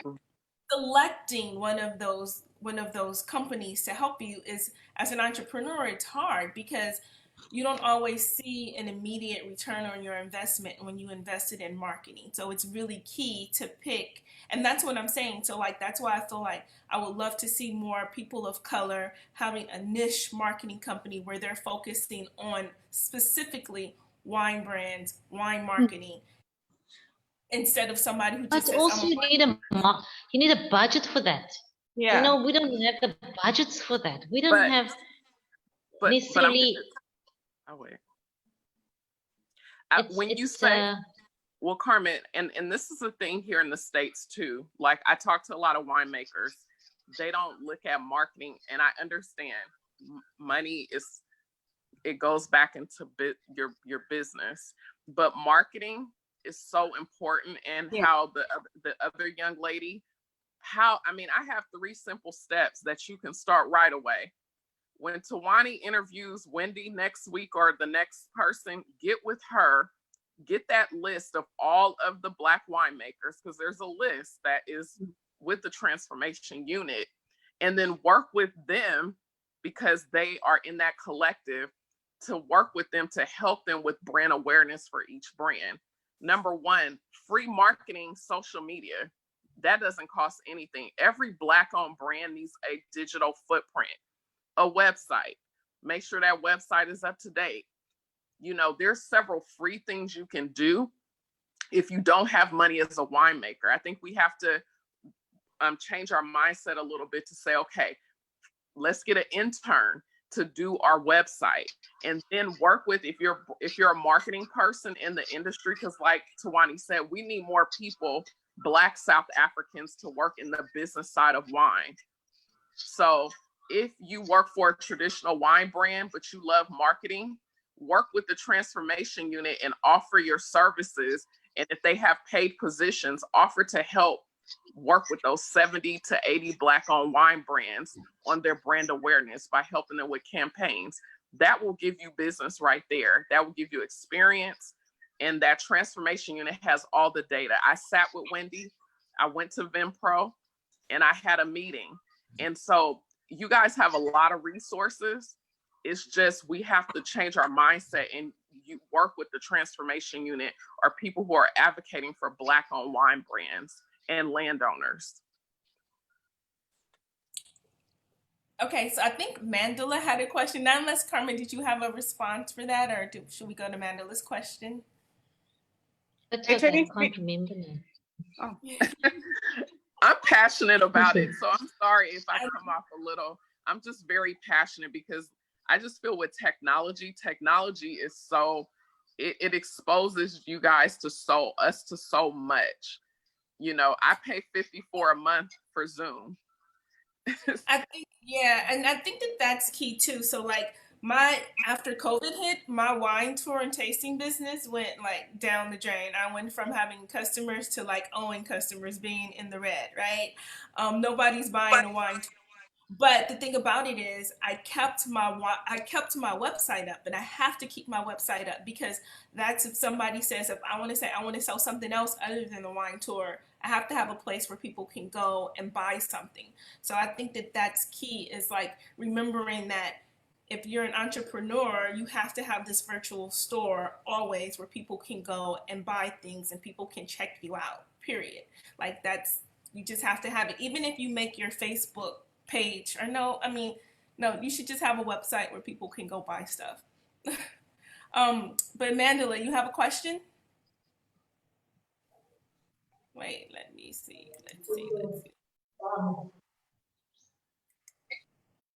Wait. Can I just quickly, sorry, is this the hampers? We're just having hampers delivered for people. Can I just quickly get somebody to just like receive it quickly? Yeah. I just gonna. Yeah. Sorry, you guys. I get so crazy passionate about this whole talk. Yes. Yes, I was just saying, look, in terms of, I know that you've got a list of all the winemakers and the Black winemakers and whoever in the industry. I know you are the bridge for everything. You are the mayor of Cape Town, honey. You are the mayor of the wine industry in South Africa. I don't know how that happened all the way from the US and come and take over, but I give it to you. So have it and run with it. So I was just saying, in terms of helping out, like I would love to, because I know even the best space to start is digital marketing. In terms of traditional below and above the line, it's going to be a little bit expensive, because I know that I think the main problem is the budget, and all this, the wine industry is so competitive and it's saturated, and all these big brands, they've got a big budget, so they can execute anything and they can implement. Whereas with us, we can come up with ideas, but the implementation is not there. So I would love to really help out and I think that Wendy is going to be on here next week on Tuesday. And so, I mean, maybe that's just something, me, I'm all about lists. I'm all about like writing this list of like, what is it that we need, right? And so I feel like there's a big need for marketing and visibility. So maybe there's some kind of like co-op that we could start where, Tatu, if you want to provide services, I want to provide services. Maybe we partner with a couple more influencers and marketing people, and then we have some kind of hub where we provide these services to the Black-owned brands. I mean, I definitely feel like I volunteer a lot of my time, and I definitely would love to volunteer for, people, wine made by people who look like me. So, but we can talk to Wendy about that and how to actually execute that. Yeah. Okay.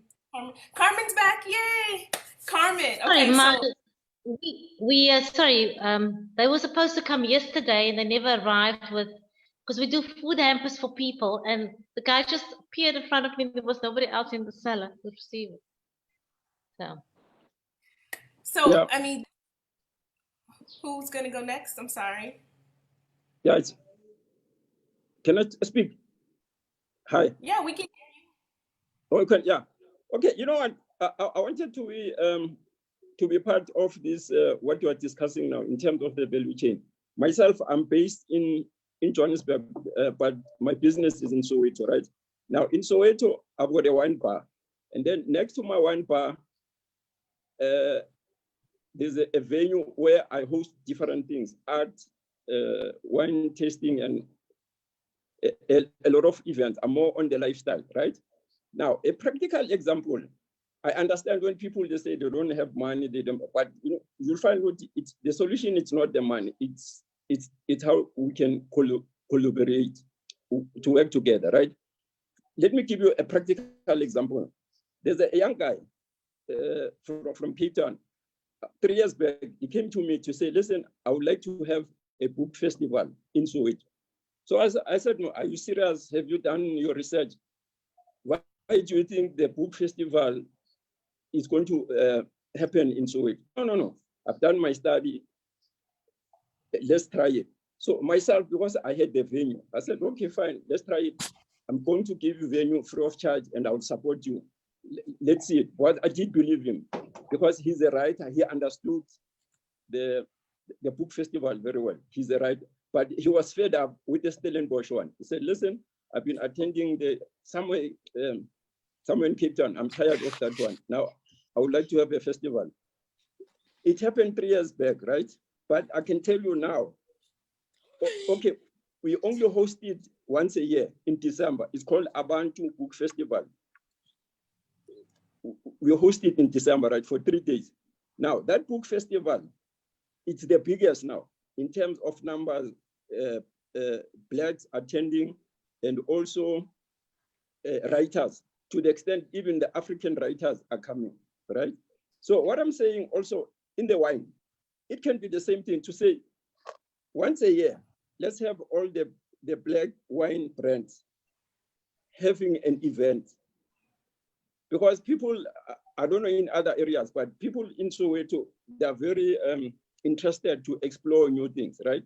If I remember very well, about 7 years ago, DTI, Department of Trade and Industry, they once had an event at my place, right? Supporting, they were supporting Black wines, right? That event was successful. I thought that the DTI, they were going to do it on annual basis, but for whatever reason, it never came back, right? So meaning that if, for example, you can team up with these people from transformation to say, listen, can we try the market in Soweto and see how things is going to happen? Because normally DTI organize things in Sentin, and then it becomes diluted when it's Sentin. But what I'm saying, I do buy the idea of having a value chain. Other people, the producers, other people that more, their skills is more marketing. So myself, I can come at the end, particularly in the market in Soweto. I believe that if it's well planned, 6 months in advance, and then it's where the brands, the Black-owned brands, then they can showcase their I'm telling you from there, you'll see that you'll have loyal people in a particular brand. I think after the COVID, yeah, I think after the COVID, there's a friend of mine, we're thinking that also let us go online sale now, because this one, it just taught us, like ourselves, we've been closed for the last 3 months now. So, but there's a lot of demand, people phoning me, hey, can you sell us wine? I said, hey, Bella, it's the law. People are forcing you now that, hey, listen, we're coming to your house. Don't you have one? So I could see which there's a demand of, or even after the COVID, I think the method of also digital online selling, we have to open that channel. I think you make some really great points. Like right now, it's the perfect opportunity to change the way in which you sell wine, the way you approach your customer and build that customer base. Carmen, so this has become like a whole panel discussion. And I love it. It's like a think tank of great ideas of how we can come together. Carmen, I still want to see the cellar of yours. So I was hoping, can you still give us a tour? Okay. Yeah. Just take my warm water bottle out. Yes. Oh, Lord. So now we're going to take a tour of the place where the magic happens. This is Carmen's cellar, where she makes the wine. I feel like I need a drum roll or something. Take you into my little lab first. So I have been blending a lot, and I actually yesterday finished some of my blends. So I drew these samples so that I can be able to taste them now and make a final decision. Oh, can you see? Can you see? Yeah. Wait, we can see just the wall. That's all that we can see. Oh, okay. Okay, there we go. There we go. So is that wine in those little vials? Yes. That is just for tasting for me to make a final decision. So you can see here, beautiful Sauvignon Blanc. And then I have the Carmen'S, Petite Syrah, and then I have some of my other wines here as well. Is it possible, is it too much to ask, is it possible for you to pour a little bit of that Carmen'S in a glass just so we can see the color just a tad bit? Is it possible? I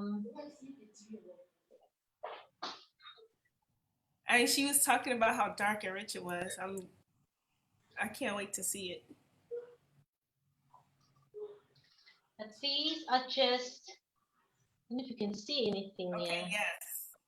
I can see it's very inky. Wow. Very, very dark. It's Cool.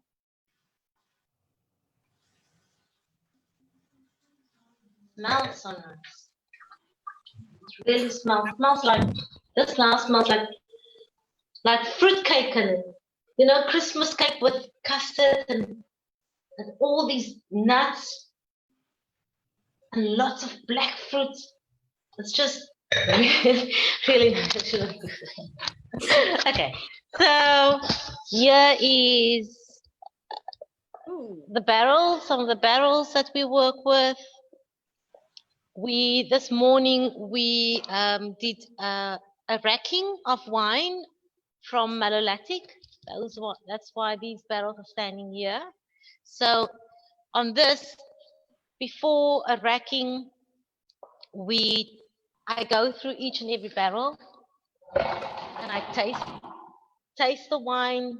After I wash, I come and I check it again, just to make sure that, you know, everything is clean, everything, because hygiene in a cellar is so important. So the floors might be dark, but everything else, you know, gets clean, gets steamed.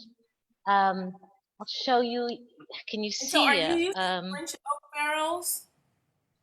These are 95% of this barrels is all French barrels. So this tells you the year that this barrel was bought in, 2017. These 2017 as well.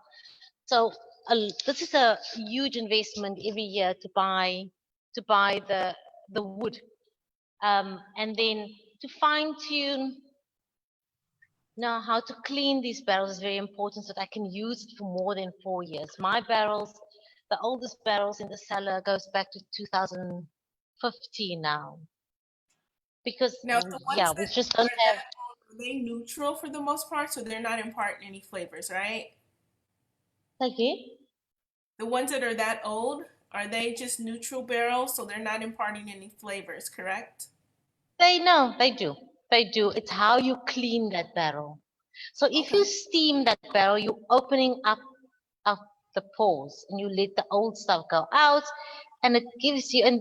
But there's other methods. I mean, you can use tannins in these barrels. You can use because these barrels are so expensive. A lot of these coopers now came up with where they actually cut a piece of this wood where they give it to you to put inside. So it's not the same impact as a new barrel, but it still gives that nuttiness. It still gives you that micro oxygenation to an extent. It still helps, you know. Okay, so in here is how I'm not sure if you can see anything. Yeah, we can see the stainless steel tanks. Okay, so this is the wine tanks. These are mainly used during harvest, and when I make a blends, these are beautiful big wine press. And the one thing that I've decided now is maybe I must look into maybe give storage to somebody, because these tanks will stand almost empty for until next harvest when I use them. So if I make up the blends now and I bottle it, then everything is empty.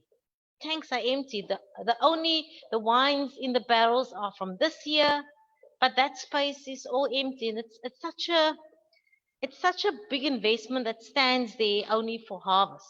It's a little bit. I guess it's a cycle of the wine industry, you know. Say hi. Some of the guys. Oh, come see here. We are doing food parcels because of COVID, and people are just delivering some of the stuff now. Nice. Oh, we can't see Carmen. Okay, there we go. So we packed out the tables here to be able to do to do the food parcels for people tomorrow.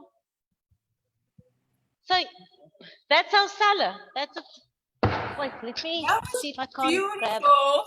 Thank you so much. That was so beautiful. Like, I can't wait until the world opens up and so I can bring some of my customers there for a private tasting. Yes, you must. Here is this is our Sauvignon Blanc from last year that we got the double gold for. This is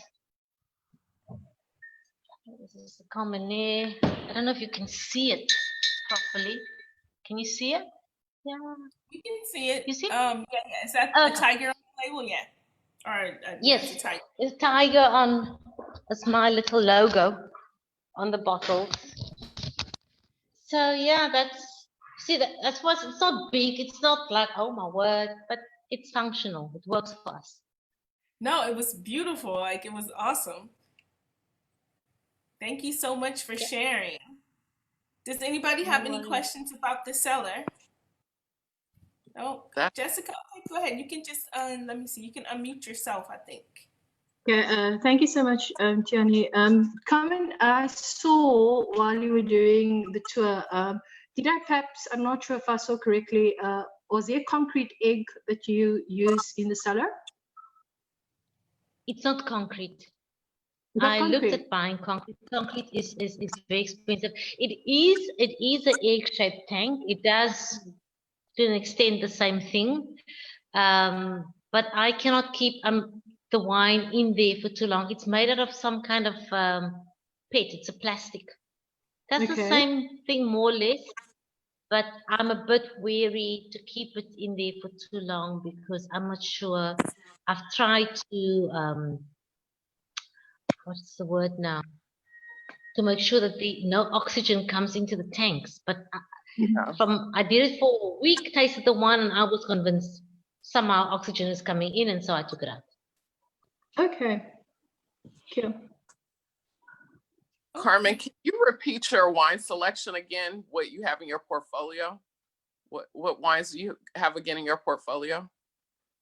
Sauvignon Blanc, Merlot, Petite Syrah, and Carmen'S for the local market. And for for the international market, it's Bordeaux, Shiraz, also Sauvignon Blanc and Pinotage. So if you are calling in, or if you're on the call and you're from the US or the UK, you can find Carmen's wines at nakedwines.com. And you can just type in Google Carmen Stevens wines and you can find her wines as well. And then if you're in the local market, we put her email address in the chat. It's also in the chat for Facebook. So you can email her directly with your order. I definitely want to order some of that Carmen'S and some of that Sauvignon Blanc and the Merlot. So I'll definitely be placing my order. But if you want to get in contact with Carmen, you have her email address. You can find her on Facebook. She's also on Instagram. And I encourage you, like, one of the first steps in supporting these brands is going to their social media page, sharing their social media page with people, and just letting the world know that they exist. So do your part. All right. Thank Any you. questions? Oh, Jessica, you have one last question? Yes, Carmen, I was just wondering, are you looking for any interns? I actually work in Stellenbosch as well for a very small boutique wine farm. And if you're looking for interns, I'm available. Just say. You know, we only use people during harvest because we are so small. As a matter of fact, now with the COVID, I came back 3 weeks ago and I really thought that we're going to go back to level 5.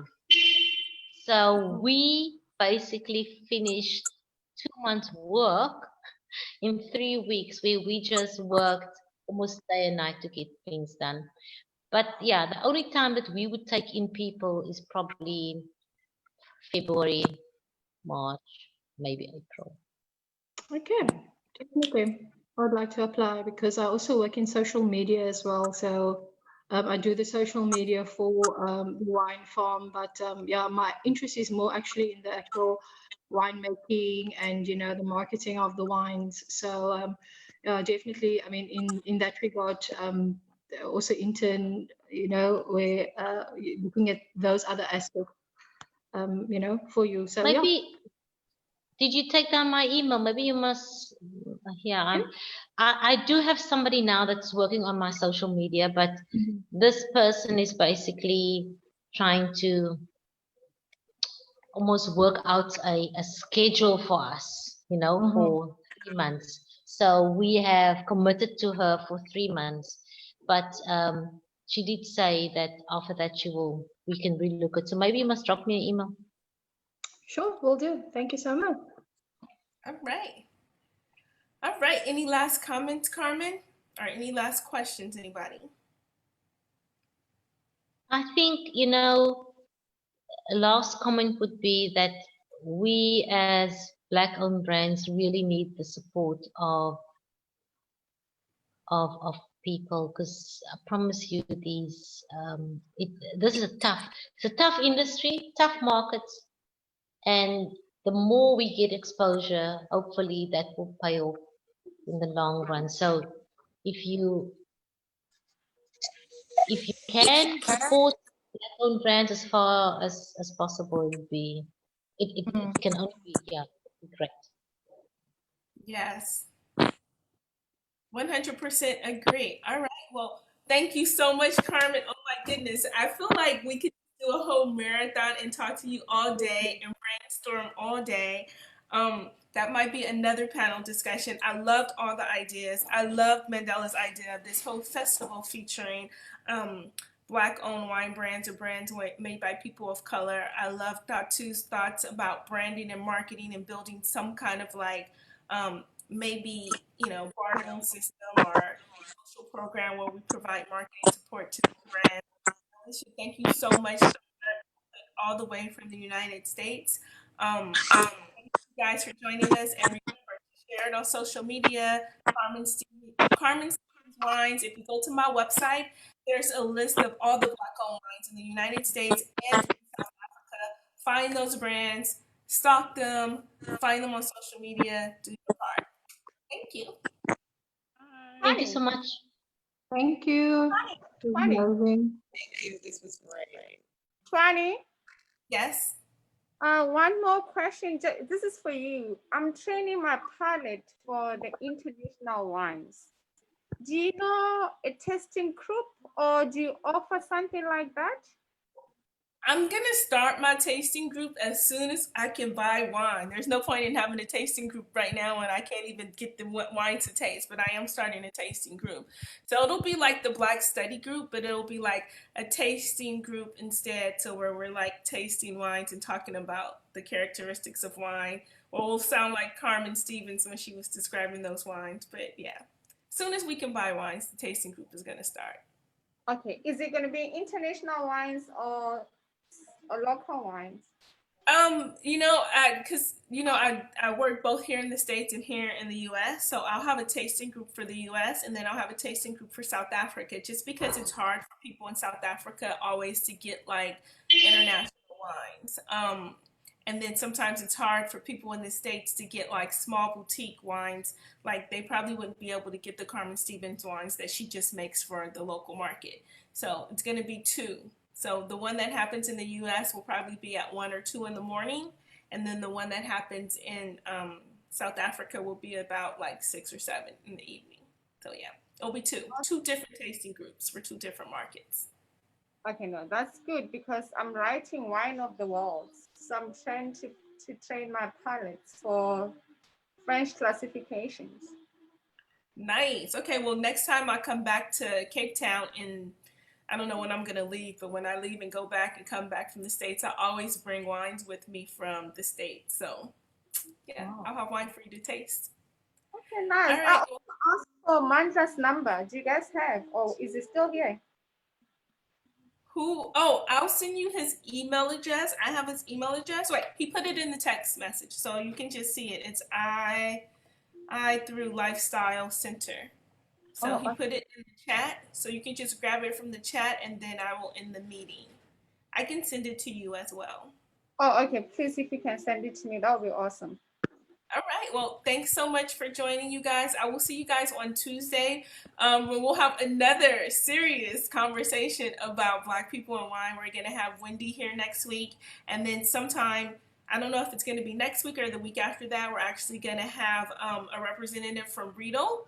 And I can ask him how to say that right. Is it Riedel or Riedel? But Riedel, the glass company, he's going to be here. it's like wine. You can say it as you like. I know, right? It's like tomato. So Riedel, so he's going to be here. He's going to talk to us about what wine glasses we should use and how important stemware actually is. So I'm super excited about all the guests that we're going to have. And yeah, see you guys later. Thank you. Bye. Thank you so much. Thank you. You're welcome. Bye-bye. Thank you so much, Carmen. You're welcome. You're welcome.